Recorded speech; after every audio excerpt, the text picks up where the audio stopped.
Hello students, myself Jiten Shukla. Today we will discuss about nomenclature of coordination compounds.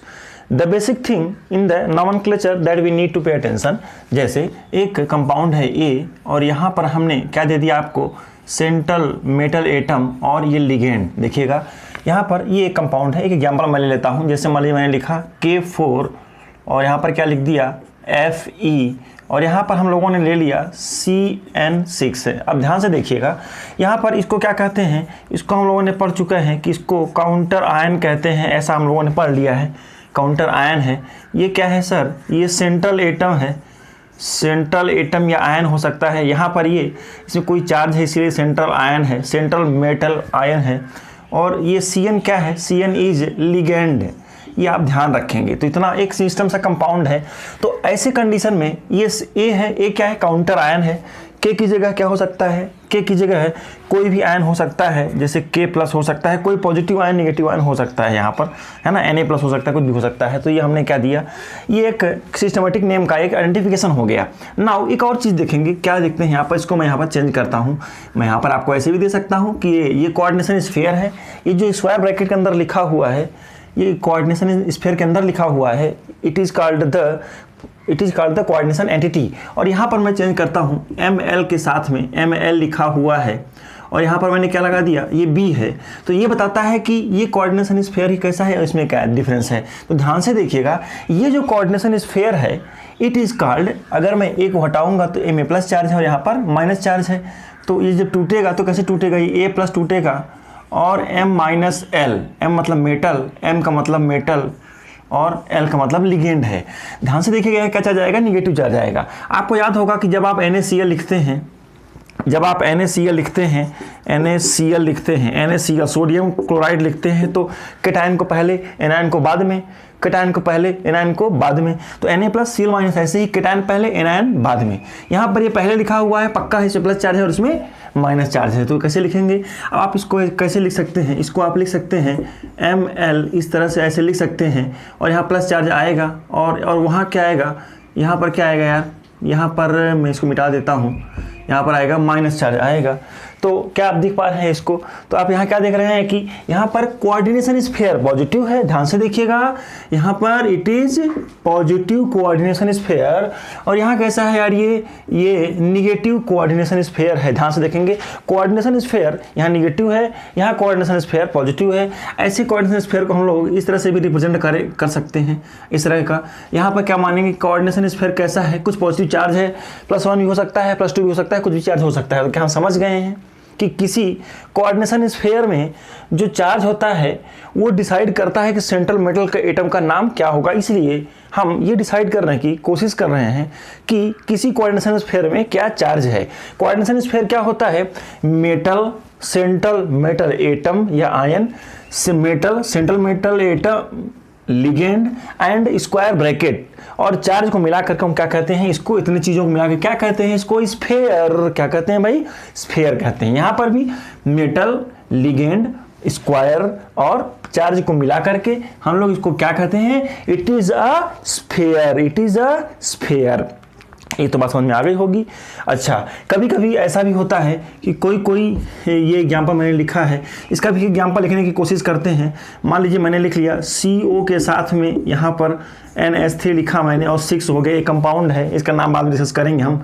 और यहाँ पर मैंने क्या दे दिया, इस तरह का कंपाउंड है, Cl3 है. अब ध्यान से देखिएगा तो यहाँ पर जो अगर आप इसको डिसोसिएट करते हैं तो कैसे बन जाएगा, CONH3 बन जाएगा. यहाँ पर प्लस चार्ज आएगा 3+ और यहाँ 3Cl- आएगा. आप समझ रहे होंगे, इससे ये बन जाएगा. सर ये क्या है, तो यहाँ पर ये जो कोऑर्डिनेशन स्फीयर है ये कैसा है, कोऑर्डिनेशन स्फीयर इज पॉजिटिव. लेकिन यहाँ पर कोऑर्डिनेशन स्फीयर कैसा होगा, इस वाले कंपाउंड में कोऑर्डिनेशन स्फीयर कैसा होगा, इसको भी हम लोग लिखने की कोशिश करते हैं. आप देखिएगा, इसको तोड़ते हैं तो क्या बनेगा, K+ बन जाएगा, कैटायन बन गया. इसको प्रॉपरली लिख लेते हैं. और यहाँ क्या बनेगा, इसको मैं प्लस करके लिखता हूँ अलग से.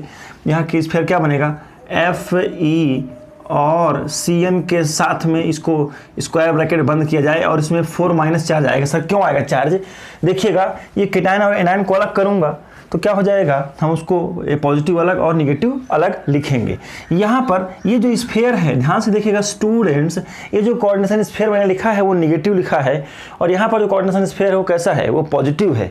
तो जब निगेटिव स्फीयर होगा तो उसमें मेटल का नाम थोड़ा अलग होगा और यहाँ पर मेटल का नाम अलग होगा, लिगेंड के नाम में कोई चेंज नहीं आएगा। तो ये पॉइंट आप ध्यान से लिख के रखेंगे कि जब कोई मेटल किसी पॉजिटिव स्फीयर में है, सेंट्रल मेटल एटम किसी पॉजिटिव कोऑर्डिनेशन स्फीयर में है, तब उसके नाम में कोई चेंज क्या होगा, तब उसमें नाम में कोई चेंज नहीं आएगा।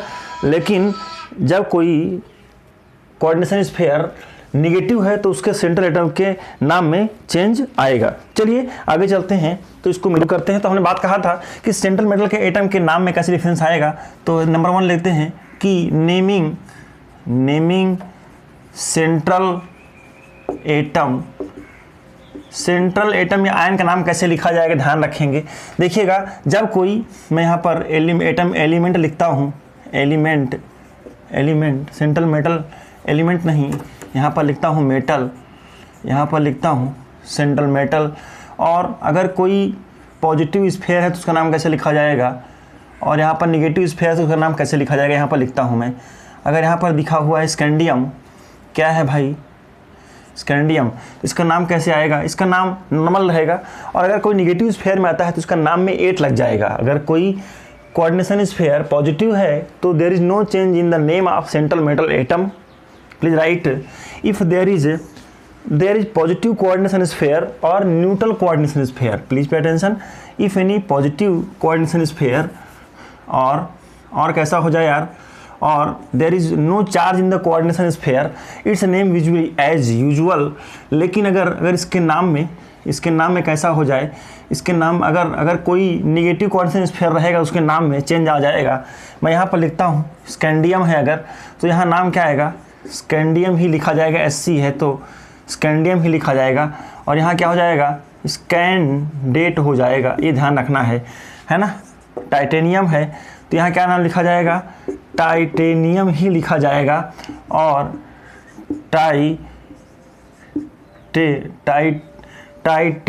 टाइटेनियम होगा, इसका नाम थोड़ा सा गलत हो गया है, इसका नाम कैसे लिखेंगे, टाइटेनियम लिखेंगे, टाइटेनियम लिखा जाएगा। इसका नाम में टाइटेनेट 8 वर्ड आएगा जब कोई निगेटिव स्फीयर बनेगा, तो हमें ये ध्यान रखना है ना। वैनेडियम है तो क्या हो जाएगा, it will behave as vanadium. आप समझ गए होंगे, 2-4 एग्जाम्पल रखेंगे तो आपको समझ में आ जाएगा। और यहाँ क्या हो जाएगा, ये वैनेडेट होना चाहिए, ऐसा ध्यान रखना है। अगर यहाँ पर क्रोमियम Cr लिखा है मैंने, यहाँ क्या लिखा है, Cr लिखा है, तो यहाँ क्या हो जाएगा, अगर पॉजिटिव है या न्यूट्रल है तो क्रोमियम लिखा जाएगा। और यहाँ क्या बन जाएगा, यहाँ पर ये बन जाएगा CHROMAT, क्रोमेट बन जाएगा, है ना। और Mn है मैंगनीज है, तो यहाँ क्या लिखा जाएगा, मैंगनीज लिखा जाएगा। और यहाँ क्या लिखेंगे, मैंगनेट लिखेंगे, मैंगनेट लिखा जाएगा। ये ध्यान रखना है आपको। 8 लग रहा है सबके नाम में, कुछ चेंज नहीं कर रहे हैं, जो नाम है यहाँ पर वही लिख रहे हैं, वहाँ पर नाम चेंज कर रहे हैं। और यहाँ पर Fe है तो यहाँ पर क्या लिखा जाएगा, यहाँ पर आयरन लिखा जाएगा। और यहाँ पर इसका नाम बन जाएगा, लैटिन नेम लिखेंगे, फेरेट कहते हैं इसको, FERRAT, ऐसा वर्ड यूज़ करेंगे, आप ध्यान रखेंगे स्टूडेंट्स, फेरेट कहते हैं इसको। कोबाल्ट के नाम में कोई चीज़ नहीं आएगा, कोबाल्ट है तो क्या बन जाएगा, कोबाल्टेट बन जाएगा। आप इस नाम को लिख के रखिएगा, चार्ट बना करके स्क्रीनशॉट भी ले सकते हैं। और यहाँ क्या लिखते हैं, निकल को क्या हो जाता है, निकलेट कहते हैं, निकलेट के नाम से जाना जाता है। और यहाँ पर लिखता हूँ मैं निकल के बाद, और क्या हो जाएगा, Cu को क्या लिखते हैं, COPP कॉपर। और यहाँ क्या लिखेंगे, CUP, क्यूपरेट कहते हैं, ध्यान रखेंगे, इसके नाम को लिखा जाएगा, क्यूपरेट लिखा जाएगा। और आगे चलता हूँ मैं, इसको मिटा देता हूँ, और इसको आप इसको लिख लिए होंगे, ऐसा मेरा एक्सपेक्टेशन है। इसको मिटा देता हूँ और यहाँ पर इसके नाम को चेंज करता हूँ। कुछ और मेटल को लिखेंगे हम लोग जिसको हमें काम आते हैं, तो आप देखेंगे इसको इस तरह से लिखेंगे, क्या है, यहाँ आएगा जिंक। जिंक में ऐसे कंडीशन में नाम क्या आएगा, इसका नाम आएगा ZINC, जिंक लिखा जाएगा। और यहाँ क्या हो जाएगा, जिंकेट लिखा जाना चाहिए, है ना। यहाँ पर Ag को सिल्वर कहते हैं, Ag को सिल्वर कहते हैं, और अर्जेंटेट कहेंगे, है ना, अर्जेंटेट के नाम से लिखा जाएगा। अगर निगेटिव है तो AU को गोल्ड लिखा जाएगा, नॉर्मल नाम है तो सिंबल गोल्ड लिखा जाएगा, AU सिंबल है और गोल्ड लिखा जाएगा। और यहाँ क्या लिखा जाएगा, यहाँ ऑरेट लिखा जाएगा, ध्यान रखेंगे, है ना। और जैसे ऐसे भी और भी कुछ स्टैनस है ना, स्टैनिक्स है, इससे कुछ नाम है जो कॉमन नेम, जो हम नॉर्मल नेम लेते हैं तो ये लिखेंगे, कभी कभी इसके नाम में 8 लगा देंगे, तो ये किसी सेंट्रल मेटल का नाम हो गया। आगे देखते हैं कि सेंट्रल एटम के नाम में किस तरह से इसको यूज़ करेंगे, हम उसको देखेंगे। अब चलते हैं आगे जल्दी से। अब आगे बात करते हैं लिगेंड। लिगेंड का नाम कैसे लिखा जाएगा वो देखने की कोशिश करते हैं। लिगेंड का नाम कैसे लिखा जाएगा, देखिएगा, मैं सबसे पहले मैं लेता हूँ लिगेंड कई तरह के होते हैं। न्यूट्रल लिगेंड्स, लिगेंड क्या होते हैं, जो नेगेटिव चार्ज होता हो जिसमें और जो लोन पेयर दे सकते हो उनको लिगेंड कहते हैं, हम पढ़ चुके हैं। अब आप देखिएगा जैसे NH3 है, इसका नाम थोड़ा ध्यान रखेंगे, इसका नाम अमाइन होता है, अमाइन, लेकिन यहाँ लिखा जाता है IUPAC कहता है इसका नाम अमाइन। अम्मा को याद रखिएगा, अमाइन, मम्मी, माँ को अम्मा भी कहते हैं कहीं कहीं पर, तो अमाइन का नाम याद रखेंगे। NH3 को अमाइन कहते हैं, AMM आता है, इसको स्पेशल ये नाम है, इसको थोड़ा ध्यान रखेंगे। फिर हम बात करते हैं CO, कार्बन मोनोऑक्साइड जिसको कहते हैं, एक लिगेंड है और इसको कार्बोनिल कहते हैं, कार्बोनिल के नाम से जानते हैं। H2O ज़्यादा लिगेंड है नहीं, न्यूट्रल। H2O को एक्वा गार्ड आपको याद होगा, एक्वा माने पानी होता है, और एक्वा इस तरह से मुझे क्या मिलेगा, H2O कहते हैं। और ज़्यादा कुछ लिगेंड है नहीं हमारे सिलेबस में। CH3 मीथेन है और NH2 लगा दिया जाए तो क्या बन जाता है, मीथेन अमाइन कहते हैं, मिथाइल अमाइन भी लिखा जाता है, लेकिन इसका सही नाम है मीथेन। मीथेन में AE हटा करके यहाँ लिख देते हैं अमाइन, यहाँ पर ध्यान रखेंगे। और कहीं भी अमाइन आता है तो उसमें MM नहीं लगाना है, बस मीथेन अमाइन, बस अमाइन में ही क्या लगाया जाएगा, AMM लगाया जाएगा। और देखते हैं आगे क्या हो सकता है। जैसे मैंने यहाँ पर ऐड कर दिया, क्या याद कर दिया, CH2, देखिए CH3 मैंने क्या लिखा, इथेन लिखा है, और एक एक कार्बन को, हाइड्रोजन को कम करके यहाँ पर क्या लगा देता हूँ यार, NH2। आप इसको नाम देंगे इथेन अमाइन कहेंगे, ये भी एक लिगेंड है।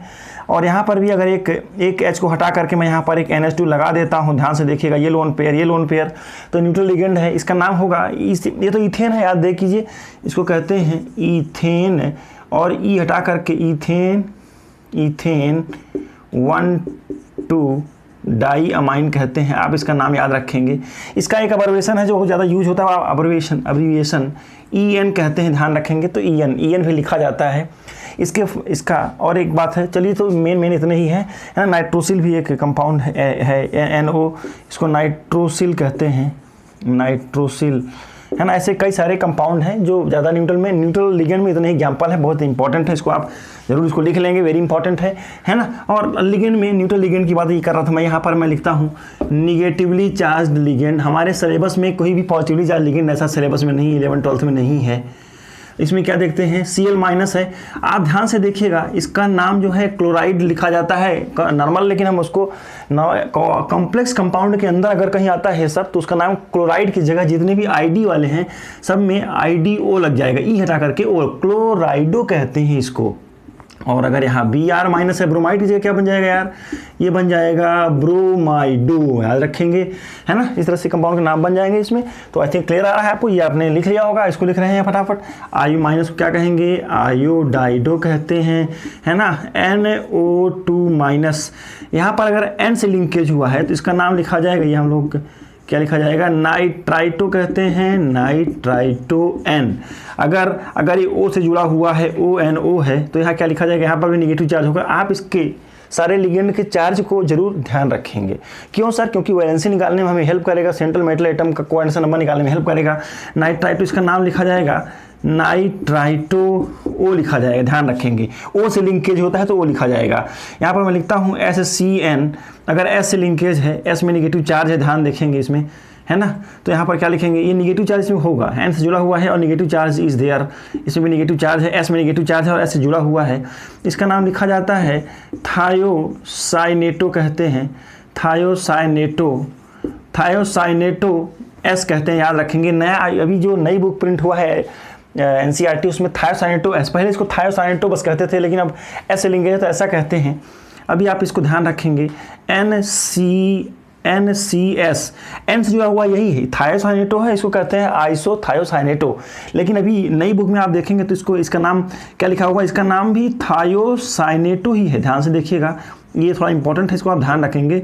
और इसको एन ऐसे, इसका नाम है थायोसाइनेटो, इसका नाम है थायोसाइनेटो, लेकिन इसमें क्या लिखेंगे एस, एस से लिंकेज है इसीलिए थायोसाइनेटो एस, और यहाँ क्या लिखेंगे थायोसाइनेटो एन लिखेंगे। तो और है ऐसे ही कुछ लिख लेंगे नाम। साइनाइड है, यहाँ पर निगेटिव चार्ज एक माइनस होता है, इसको साइनाइडो, साइनाइड होता है तो साइनाइडो कहते हैं इसको। तो ये कुछ मेन लिगेंड है जो आप ध्यान रखेंगे। CO3 2 माइनस कार्बोनेटो है, सी जुड़ता है तो इसका नाम लिखा जाता है कार्बोनेट, सी कार्बोनेट कहते हैं, ऐसे है ना।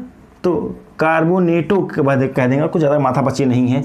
SO4 2 माइनस सल्फेटो कहते हैं, है ना, सल्फेटो। ऐसे कुछ और है, कुछ नाम आप लिख लेंगे, ज़्यादा कुछ खास है नहीं। अच्छा, न्यूट्रल लिगेंड में एक दो नाम और मैं ध्यान रखूँगा, यहाँ पर थोड़ा ध्यान रखेंगे। एक नाम है, जैसे इसको क्या कहते हैं, यहाँ पर पी में निगेटिव है तो इसको फॉस्फीन कहते हैं, है ना। इसके नाम को ध्यान रखेंगे, फॉस्फीन जो नाम है वही अमाइन के जैसे ही फॉस्फीन है। एक नाम और उसमें इंपॉर्टेंट है, उसको मैं लिखता हूँ यहाँ पर जल्दी से। फॉस्फीन के साथ में H को हटा करके यहाँ पर अगर 3 तो पीएच लगा देते हैं, फिनाइल क्या होता है आप समझ रहे होंगे, that is called the phenyl group. ये वाला ग्रुप यार इस तरह का, अरे पी यहाँ पर बेंजीन का रिंग लगा देते हैं इस तरह का, बस ये बेंजीन रिंग है ना। ये शायद आपको समझ में आ रहा होगा, बेंजीन का रिंग है ये, बस। तो अगर ये बेंजीन का रिंग है और यहाँ लोन पेयर है, इसका नाम होता है, इसका नाम ये स्ट्रक्चर इसका ये मैं यहाँ पर बनाया हूँ, इसको कहते क्या है, इसको कहते हैं पी के साथ में पी फिनाइल PH थ्राइस, और इसका नाम अलग से लिख लीजिएगा। सर कहाँ लिखेंगे इसका नाम? इसका नाम यहाँ पर लिखेंगे, न्यूट्रल लिगेंड की कैटेगरी में आता है। इसका नाम है ट्राईफिनाइल, 3 तो फिनाइल ग्रुप है इस तरह में, तो ट्राईफिनाइल फॉस्फीन के नाम से इसको लिखा जाता है, आप इसका ध्यान रखेंगे। तो ये तो बात हो गई लिगेंड की। अब आगे हम बात करते हैं कि किसी का नाम कैसे लिखा जाएगा। चलिए इसको मिटाते हैं। चलिए, तो हम लोग देख लिए हैं कि किसी का नाम कैसे लिखा जाएगा, सेंट्रल मेटल एटम का और लिगेंड का। आगे देखते हैं, सबसे पहले हम देखते हैं कैसे किसी फार्मूला ऑफ कोऑर्डिनेशन कंपाउंड का फार्मूला कैसे लिखा जाएगा, ध्यान रखेंगे। देखेंगे ये तो हमेशा नियम रहेगा, केटायन पहले एनायन बाद में। आप देखेंगे इस स्फीयर के अंदर कैसे लिखा जाएगा, तो सबसे पहले क्या लिखना है, सबसे पहले आपको लिखना है मेटल, और फिर क्या लिखना है, फिर लिगेंड को लिखना है M फिर L, ध्यान रखेंगे M फिर L, बस ये हो गया। और यहाँ पर कोई चार्ज हो तो वो लिखेंगे।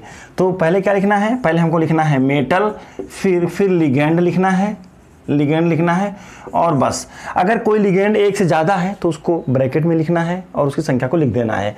तो फार्मूला में ये हमें ध्यान रखना है कि बस इतना चीज़ें हो गई। तो फार्मूला में सबसे पहले क्या लिखेंगे, मेटल लिखेंगे। चलिए, और फिर लिखेंगे मेटल फिर लिगेंड, और लिगेंड एक से ज़्यादा है तो उसको पैरेंथेसिस करके बंद करके ब्रैकेट में बंद करके लिखेंगे। चलिए कुछ एग्जाम्पल मैं यहाँ पर लेता हूँ कि फार्मूला कैसे लिखा जाए किसी कोऑर्डिनेशन कंपाउंड का। तो हम देखते हैं जल्दी से, फिर उसके नाम की तरफ आगे बढ़ेंगे। तो फार्मूला में सबसे पहले देखते हैं, मान लीजिए मैंने लिखा है यहाँ पर, क्या लिखा है, मैंने लिखा है आयरन FeCN6 है, और यहाँ ये दिया हुआ है, देखिएगा। तो ये क्या है, मोनोन्यूक्लियर कोऑर्डिनेशन कंपाउंड है, फार्मूला ऑफ मोनोन्यूक्लियर कंपाउंड है। एक सेंट्रल एटम होता हो उसको मोनोन्यूक्लियर कहते हैं। आप देखेंगे इस कंपाउंड में, अब आप ऐसे देखिएगा Fe, यहाँ पर CN6 है इसीलिए मैंने ब्रैकेट में लगा दिया है। अगर यहाँ पर मैं ऐसा दे देता हूँ आपको, क्या H2O भी है। अगर कोई मोनो एटम से ज़्यादा, मतलब एक ही मॉलिक्यूल में एक से ज़्यादा कोई पार्टिकल है तो उनको ब्रैकेट में लिखा जाएगा। Cl है, अगर यहाँ पर ये 5 है, यहाँ पर ये 1 है, तो देखिएगा, आप ध्यान से देखिएगा। पहले मैंने लिखा सेंट्रल एटम, फिर लिगेंड, और फिर Cl में ब्रैकेट लगाने की जरूरत नहीं है क्योंकि एक ही एटम है। H2O में पहली बार तो दो एटम है, इसीलिए मैंने लिख दिया है ऐसा। तो यहाँ पर कुछ आएगा, इसका नाम कुछ होगा, नाम बाद में डिस्कस करेंगे, लेकिन अभी आप समझिए सिंपल सा कि ये क्या कंपाउंड है ये। आगे देखते हैं, है ना। तो ऐसे इस तरह से हम लोग किसी का फार्मूला लिख सकते हैं। तो फार्मूला लिखने में मुझे दिक्कत नहीं आएगी, बस एक बात ध्यान रखना पड़ेगा कि आपको पहले मेटल लिखना है, फिर लिगेंड, और फिर लिगेंड को लिखना है। अगर एक से ज़्यादा लिगेंड है तो लिगेंड को अल्फ़ाबेटिकल ऑर्डर में लिखना है। तो 3 रूल जल्दी से लिख लीजिए। पहला, first of all square bracket में पहले मेटल को लिखना है, फिर लिगेंड को लिखना है। तीसरी बात, ligand must be in alphabetical order. और अगर लिगेंड एक से ज़्यादा है तो उसके लिए क्या करते हैं, डाई ट्राई, इस तरह से। जैसे 5 लिगेंड है तो यहाँ पर नीचे पैरेंथेसिस के नीचे यहाँ पर उसकी संख्या लिख देते हैं, नंबर लिख देते हैं। तो ये किसी का फार्मूला हो गया, है ना। चलिए हम आगे बढ़ते हैं और आगे हम ये बात करते हैं कि किसी का नाम कैसे लिखा जाएगा। तो इसको मैं मिटाता हूँ और फिर नाम की तरफ बढ़ जाता हूँ। तो देखते हैं naming of nuclear coordination compound. किसी मोनोन्यूक्लियर कोऑर्डिनेशन कंपाउंड का नाम कैसे लिखा जाएगा उसको हम लोग देखने की कोशिश करते हैं। आप जैसे देखिएगा, मैंने कुछ एग्जाम्पल लिखे हैं, उसी को मैं आगे बढ़ाता हूँ, जल्दी से देखिएगा। नाम में पहले क्या करते हैं, तो पहले केटायन को पहले लिखा जाएगा नाम में, केटायन और फिर एनायन। सर ऐसा क्यों करते हैं? जैसे आप लिखते हैं NaCl लिखा हुआ है तो पहले आप क्या लिखते हैं, पहले आप लिखते हैं सोडियम क्लोराइड। किसी भी केटायन और एनायन के बीच में गैप होना चाहिए, ध्यान रखेंगे। और पूरे IUPAC नेम में किसी नाम में कहीं कोई गैप, चाहे वो ऑर्गेनिक ही क्यों ना हो या कोई और क्यों ना हो, कहीं नाम में कोई गैप नहीं रखते हैं। केवल केटायन और एनायन के बीच में ही गैप रखेंगे। जो पानी में डालने से डिसोसिएट होता हो जिस पार्टिकल में, वहीं पर गैप रखा जाएगा। तो केटायन और एनायन में पहले केटायन और एनायन लिखा जाएगा और गैप रहेगा। चलिए मैं जल्दी से लिखता हूँ। यहाँ पर आप देखेंगे मैंने कुछ कंपाउंड दिया है यहाँ पर, और मैंने क्या लिखा, मैंने लिखा यहाँ पर कि भाई CO के साथ में यहाँ पर लिखा हुआ है NH3 ये कंपाउंड दिया जाएगा आपको, और आपको केवल इसका नाम लिखना है। सर कैसे लिखेंगे? CONH3 है, और यहाँ पर मैंने लिख दिया है Cl3, ऐसे लिखा हुआ है। ध्यान से देखिएगा, ये सेंट्रल मेटल एटम है, ये लिगेंड है और ये काउंटर आयन है। तो क्लोराइड का नाम ध्यान रखेंगे तो कैसे लिखेंगे? शुरुआत करते हैं हम। सबसे पहले केटायन कौन सा है? देखिएगा इतना पार्ट ये केटायन है और वो एनायन है ना। तो यहाँ पर एक हमारा कोऑर्डिनेशन कंपाउंड किस तरह से है, कोऑर्डिनेशन स्फीयर हमारा पॉजिटिव है। इसको स्क्वायर ब्रैकेट अच्छे से बनाएंगे इस तरह से। तो कैसे लिखा जाएगा? पहले लिगेंड लिखेंगे, पहले इसमें लिगेंड का नाम लिखा जाएगा। तो मैं कैसे लिखता हूँ? अमाइन। अमाइन कितने हैं? 6 हैं। तो इसका क्या लिखा जाएगा नाम? इसका नाम लिखा जाएगा हेक्सा के बाद अमाइन, डबल A आएगा, हेक्सा अमाइन आएगा, हेक्सा अमाइन। और यहाँ बिना स्पेस के लिखा जाएगा कोबाल्ट होगा कि कोबाल्टेट होगा, सोच के बताइए। यहाँ पर ये कोबाल्ट होगा। क्यों होगा कोबाल्ट? क्योंकि ये पॉजिटिव कोऑर्डिनेशन स्फीयर है, जो नॉर्मल नाम है वही होगा, है ना। तो क्या हो जाएगा? Hexa amine cobalt. और क्या हो जाएगा? यहाँ पर इसका ऑक्सीडेशन स्टेट लिखा जाएगा, और स्पेस लेकर के यहाँ क्या लिखा जाएगा? क्लोराइड लिखा जाएगा। इसका कोबाल्ट का ऑक्सीडेशन नंबर क्या है वो निकालना पड़ेगा। तो मैं यहाँ पर कोबाल्ट का ऑक्सीडेशन स्टेट निकालने की कोशिश करता हूँ। ये X है। अमाइन का ऑक्सीडेशन नंबर क्या होता है? 0 होता है, मतलब charge on amine is 0, ammonia is 0। Cl में क्या चार्ज होता है? -1। तो सबका चार्ज मिला करके 0 आना चाहिए, क्योंकि मॉलिक्यूल पूरा कैसा है? न्यूट्रल है। तो मैंने कहा इसका X ले लेते हैं, और इसका क्या रहेगा? 6 × 0 = 0 हो जाएगा। 6 का इंटू करेंगे 0 से, क्योंकि अमाइन, वाटर, CO ये सब न्यूट्रल लिगेंड है, हमने पढ़ा था।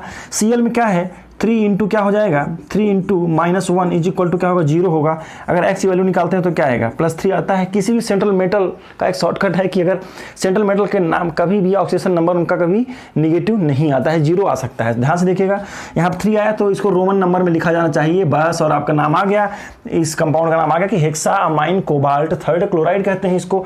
तो ये हमारा नाम हो गया, इस कंपाउंड का नाम हो गया। जल्दी से हम आगे चलते हैं, कुछ ऐसे 1-2 एग्जाम्पल और लिखते हैं, उसके बाद हम आगे चलेंगे नेक्स्ट कंपाउंड की तरफ। जल्दी देखिएगा, मैं कुछ और नाम दे रहा हूँ आपको, जल्दी से आप मुझे बताने की कोशिश करेंगे। Fe लिख दिया मैंने, H2O के साथ में H2O दे दिया, और यहाँ पर Cl4 दे दिया। ध्यान से देखिएगा, और यहाँ पर क्या दे देते हैं? बस। और इसमें काउंटर आयन नहीं होगा, ध्यान से देखिएगा। अब ये क्या हुआ सर? देखिएगा ये कैसा लिगेंड है? ये कोऑर्डिनेशन स्फीयर कैसा है? न्यूट्रल है क्या? यस, इसमें कोई चार्ज नहीं है। तो मैंने कहा था आपसे कि जिस कोऑर्डिनेशन स्फीयर में कोई चार्ज हो, कोई कैसा हो? पॉजिटिव चार्ज हो, या कैसा हो चार्ज? 0 चार्ज हो कोऑर्डिनेशन स्फीयर में, तब उसके नाम में, मेटल के नाम में कोई चेंज नहीं आएगा। मैंने कोबाल्टेट नहीं लिखा है, कोबाल्ट लिखा। यहाँ पर भी इसका नाम में क्या आएगा? इसके नाम में आयरन आएगा। मैं शुरू करता हूँ, पहले आयरन लिखेंगे कि पहले डाई एक्वा लिखेंगे? अब आपके पास एक ऑप्शन है, आप टेट्रा क्लोराइडो लिखेंगे पहले कि टेट्रा डाई एक्वा लिखेंगे? पहले हमें लिखना चाहिए डाई एक्वा। क्यों सर? क्योंकि एक्वा ए पहले आता है, डाई ट्राई से मतलब नहीं है। ध्यान रखेंगे, जैसे किसी के नाम, किसी लिगेंड में ध्यान रखेंगे, अगर लिगेंड 2 है तो उसके लिए क्या वर्ड यूज करेंगे? डाई कहेंगे। अगर 3 है तो क्या कहते हैं? ट्राई कहते हैं। 4 है तो टेट्रा, ये ट्राई है, ये टेट्रा कहा जाएगा। 5 है तो पेंटा कहा जाएगा, और 6 है तो हेक्सा। इतने ही बहुत सारे इसमें आ जाता है। एक मजे की बात ध्यान से देखिएगा कि अगर किसी लिगेंड के नाम में ऑलरेडी डाई ट्राई अगर आ रहा है, डाई ट्राई अगर आ रहा है, जैसे इथेन 1,2 डाईअमाइन, तो उसके लिए 20 वर्ड यूज करते हैं, 2 के लिए 20 वर्ड यूज करते हैं, है ना, और 3 के लिए ट्रिस वर्ड यूज करते हैं, TRIS ट्रिस। 4 के लिए टेट्राकिस कहते हैं उसको, है ना। तो ऐसे ऐसे वर्ड यूज़ करते हैं, इसको तो ध्यान रखेंगे, ये हम बाद में यूज़ करेंगे। ये जैसे किसी लिगेंड के नाम में, जैसे इथेन 1 डाइअमाइन, डाई पहले से आ रहा है तो उसमें डाई की जगह अगर 2 है तो 20 लगाएंगे। चलिए आगे चलते हैं, यहाँ कोई कॉम्प्लेक्स नहीं है। सर आप क्या लिखेंगे सबसे पहले बताइए। आयरन लिखेगी डाई एक्वा, सर लिखते हैं प्लीज़। फर्स्ट लेटर कैपिटल लिखा जाना चाहिए, ए डाई, AQUA डाई एक्वा, और क्या ध्यान रखेंगे। हाँ चलिए आगे देखते हैं कि नाम में एक दो एग्जाम्पल और लेता हूँ मैं जल्दी से। मैंने लिखा K4FeCN6 है, ये एग्जाम्पल देखते हैं। तो देखिएगा इसमें केटायन ये है और ये एनायन है, यहाँ पर उल्टा हो जा रहा है। सर कैसे करेंगे, तो केटायन में भाई पहले लिखेंगे, तो केटायन को हमेशा पहले लिखा जाना चाहिए, चाहे वो नॉर्मल एटम हो। पोटेशियम के नाम में कोई चेंज नहीं करते हैं, यहाँ पर स्पेस लेकर के लिखा जाए, केटायन और एनायन में स्पेस होना चाहिए। अब इस स्फीयर के अंदर क्या है, हेक्सा साइनाइडो, इसका नाम क्या लिखा जाए, 6 है तो क्या लिखेंगे, हेक्सा CYA साइनाइडो कहते हैं इसको। साइनो पहले लिखते थे, सही नाम इसका साइनाइडो है ना, साइनाइड से साइनाइडो बन जाएगा। और यहाँ क्या हो जाएगा, अब इसके नाम में आप सोच के बताइए आयरन होगा कि फेरेट होगा। ध्यान से देखिए, अब आप देखिएगा इसके नाम में आयरन नहीं होगा क्योंकि ये निगेटिव कोऑर्डिनेशन स्फीयर है, क्योंकि इसको मैं हटा दूंगा तो यहाँ क्या चार्ज आएगा, 4 नेगेटिव चार्ज आएगा। ध्यान से देखिए, इसको मैं अगर तोड़ देता हूँ तो K+4K+ आएगा, और Fe के साथ में Cn इस तरह से आएगा, और यहाँ पर 4 नेगेटिव चार्ज आएगा। ध्यान से देखेंगे तो 4 नेगेटिव चार्ज होने के कारण इसका नाम में फेरेट होना चाहिए, जो हमने लिख के दिया था कि किसी निगेटिव कोऑर्डिनेशन स्फीयर में क्या लिखेंगे, साइनाइडो। और यहाँ पर क्या लिखा जाएगा, FeRATE फेरेट। इसका ऑक्सीजन नंबर निकाल के आप लोग देखिए तो क्या हो जाएगा, इसको मैं निकालने की कोशिश करता हूँ। इसका तो प्लस होता है, इसका X ले लेते हैं, इसका -1 ले लेते हैं, कुल चार्ज 0 है। तो मैं क्या लिखा, 4 इंटू +1 लिखते हैं, प्लस आयरन का X ले लेते हैं, और 6 1 जा 6, साइनाइड का -1 चार्ज होता है, 6 इंटू -1 लिखा जाएगा, ओवरऑल चार्ज 0 आएगा। हमें क्या मिलेगा सर, हमें मिलेगा 4 + X + -6 = 0 लिखा जाएगा। X की वैल्यू क्या आएगी, उधर जाएगा, यहाँ +6, ये -4 = क्या आएगा, +2 आएगा। यहाँ पर लिखा जाना चाहिए सेकेंड। फिर से देखिए, पोटेशियम हेक्सा साइनाइडो फेरेट, ऐसे बहुत सारे कंपाउंड हैं, उसके नाम को लिखने की कोशिश करेंगे। और इस तरह से हमें मिल जाएगा कि किसी नॉमेनक्लेचर में हमें नाम में कहाँ पर 8 लगाना है और कहाँ पर लगाना है नॉर्मल मेटल एलिमेंट को लेना है, मेटल के नाम को लेना है। आगे हम देखते हैं इसमें, अब एक फॉर्मूला और डिस्कस करेंगे उसके बाद, दैट इन द टॉपिक। देखते हैं क्या देखते हैं, नेक्स्ट पॉइंट देखते हैं कि नेमिंग। अब कैसे किसी का फार्मूला, इसका फार्मूला कैसे लिखा जाएगा, उसको मैं जल्दी से एक बार फिर से देखता हूँ कि फार्मूला आपको लिखा गया है। मान लीजिए आपको नाम दे दिया गया है, आपको नाम दे दिया गया है भाई की, क्या नाम दे दिया गया है कि दिया है हेक्सा एक्वा, ये नाम दिया हुआ है हेक्सा, है ना। आपको नाम मैं फिर से लिखता हूँ, formula of mononuclear coordination compound लिखता हूँ मैंने नाम दे दिया है हेक्सा एक्वा। और क्या लिखा यार मैंने लिखा कोबाल्ट थर्ड ब्रोमाइड, ये नाम आपको दिया है सर ने लिख करके। अब इसका आपको IPSC नेम लिखना है तो कैसे लिखे, इसका IPSC नेम तो दिया हुआ है, आप फार्मूला बनाना कैसे बनाएंगे, ध्यान से देखिएगा। इसमें सबसे पहले क्या करेंगे भैया, सबसे पहले कोऑर्डिनेशन स्फीयर बनाइए, ठीक है। अब आप ध्यान से देखिएगा, ये केटायन होगा और वो एनायन होगा, पक्का है क्योंकि ये पहले लिखा हुआ है, तो मैं ब्रोमाइड को बाद में लिख देता हूँ, Br में माइनस चार्ज होता है, पक्का है। फिर देखिए हेक्सा एक्वा का मतलब क्या होता है, 6 पहले मुझे क्या लिखना चाहिए, hexa aqua cobalt, central metal कौन है, तो इसके अंदर पहले किसको लिखोगे, कोऑर्डिनेशन स्फीयर बनाएंगे, फिर मेटल को लिखेंगे। सेंट्रल मेटल कौन है, कोबाल्ट है, तो CO को लिखा। हेक्सा एक्वा माने पानी होता है, H2O, कितने हैं, 6 हैं, तो यहाँ मैंने क्या लिखा, H2O है। और कितने हैं सर, ये कितने पानी हैं, तो आपने कहा सर 6 पानी है, 6 वाटर मॉलिक्यूल है, लेकिन बन जाएगा। तो C के साथ ये बन गया फार्मूला। अब दिक्कत ये है कि कोबाल्ट में क्या चार्ज है सर, कोबाल्ट में +3 चार्ज है। अब यहाँ पर कोऑर्डिनेशन स्फीयर में चार्ज क्या होगा वो आप समझने की कोशिश करिए। तो कोऑर्डिनेशन स्फीयर में आप देखिए यहाँ पर चार्ज क्या आएगा, इसका चार्ज यहाँ पर ये पहचानने की ज़रूरत है। तो इसका चार्ज CO का +3 है, इसका क्यों 3 लिखा हुआ है, H2O में कोई चार्ज होता है, नहीं होता है। जब कोई चार्ज नहीं होता तो यहाँ क्या चार्ज आएगा, तब यहाँ +3 आएगा। अच्छा, और यहाँ क्या चार्ज था, ब्रोमाइड अलग से है, माइनस है। अब आप ध्यान से देखिएगा इसका फार्मूला कैसे बनेगा, तो जो इसका जो माइनस चार्ज है वो यहाँ पर लग जाएगा, और इसका जो चार्ज है वो यहाँ पर लग जाएगा। ध्यान से देखेंगे तो सर फिर से देखिएगा, जो माइनस चार्ज है वो यहाँ पर लगेगा, है ना, और ये यहाँ पर लगेगा। तो मैं इसको फार्मूला को बनाता हूँ, क्या बन जाएगा, तब इसका फार्मूला बनेगा CO के साथ में H2O लगेगा, इसमें H2O लगेगा और यहाँ पर 6 आएगा, है ना। यहाँ पर चार्ज 1 आएगा क्योंकि Br में -1 चार्ज है, और +3 कहाँ जाएगा, Br में चला जाएगा, तो Br3 बन जाएगा। तो शायद आपको समझ में आ गया होगा, ये कंपाउंड, इसका नाम ऐसे लिखा जाएगा। एक कंपाउंड में और देता हूँ इसी में से बस, और वो लास्ट पॉइंट होगा हमारे लिए। जल्दी से देखिएगा, मैंने आपको नाम दे दिया है, मान लीजिए कि मैंने नाम दे दिया है, सोडियम ले लेता हूँ कि कोबाल्टेट। चलिए ये नाम हो गया। सर इसमें क्या नाम लिया है, सोडियम ट्राइक्लोराइडो ट्राइनाइट्राइटो एन कोबाल्टेट, और कोबाल्टेट है, और इसमें मैंने चार्ज लिखा हुआ है, कोबाल्टेट का ऑक्सीडेशन स्टेट 3 लिखा हुआ है। अब ऐसे कंडीशन में कैसे इसका नाम लिखेंगे, तो देखिएगा सर, सबसे पहले क्या करें यार, सबसे पहले कीटैन पहले, एनायन बाद में। यहाँ पर कोऑर्डिनेशन स्फीयर पॉजिटिव था और ये निगेटिव था, तो सोडियम को यहाँ पर प्लस चार्ज लगाया, और यहाँ क्या हो जाएगा, इसके नाम को लिखने में स्क्वायर ब्रैकेट लगाते हैं, और सेंट्रल एटम कौन है, कोबाल्ट है। अब ध्यान से देखिएगा, ट्राइक्लोराइडो सी पहले, इसीलिए सी को पहले लिखा है उन्होंने। Cl कितने हैं, 3 हैं। नाइट्राइटो है, N से जुड़ा हुआ है, नाइट्राइटो N है तो N से जुड़ा है। नाइट्राइटो O होता तो मैं क्या लिखता, ONO लिखता, तो NO2 है। कितने हैं N, नाइट्राइटो N कितने हैं, ट्राई मन क्या होता है यार बताओ तो, नाइट्राइटो N का मतलब होता है 3 है। इसको बंद करता हूँ। अब मुझे खुद नहीं मालूम है कि यहाँ पर चार्ज क्या है, तो आप देखिए कोबाल्ट में क्या चार्ज है, कोबाल्ट में +3 चार्ज है। अब ध्यान से देखिएगा, अब इसको पूरा ओवरऑल चार्ज यहाँ पर क्या आएगा, जल्दी से देखिए। Cl में -3 चार्ज होता है, यहाँ पर भी -1 Cl का, नाइट्राइट का -1 चार्ज, कुल चार्ज कितना हो जाएगा, -6। यहाँ क्या हो जाएगा, ध्यान से देखिए, यहाँ पर -1 होता है, कुल चार्ज आप निकाल लीजिए, +3, यहाँ क्या हो जाएगा, 3 1 जा 3, यहाँ पर क्या आएगा, -3, यहाँ क्या आएगा, -3। कुल चार्ज कोऑर्डिनेशन स्फीयर पर उसके सेंट्रल एटम, उसके लिगेंड्स को मिला करके ओवरऑल चार्ज यहाँ पर क्या आएगा, तो देखिए क्या आएगा, +3 -3 आप इसको कैलकुलेट करके देखिएगा, ये चार्ज क्या आएगा, -3 चार्ज आएगा, क्योंकि है ना।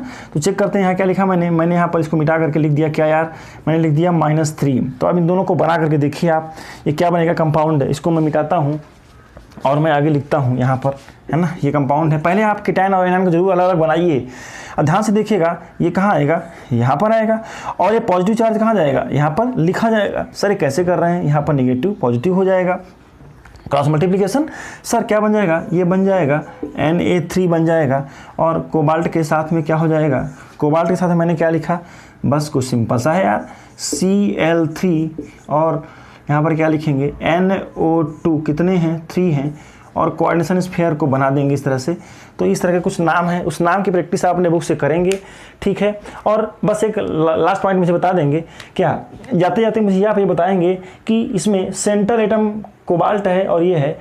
कमेंट बॉक्स में मुझे आपसे हेल्प चाहिए, आपसे हेल्प ये चाहिए कि इसमें सेंट्रल एटम का कोऑर्डिनेशन नंबर क्या है, ये आप बताएंगे मुझे। चलिए जल्दी से लिखिए, आप कमेंट बॉक्स में जल्दी से लिख के मुझे बताएंगे कि कोऑर्डिनेशन नंबर, ऐसे लिख के दीजिएगा उसमें कि coordination number of cobalt is 6 या 5 या 3 या 2, जो भी है, जो आपको समझ में आ रहा है वो लिखिएगा, ठीक है। तो इस तरह से नामन क्लेचर के खुद प्रैक्टिस करेंगे लिख करके। चलिए मिलते हैं अगले क्लास में with the isomerism topic. Thank you.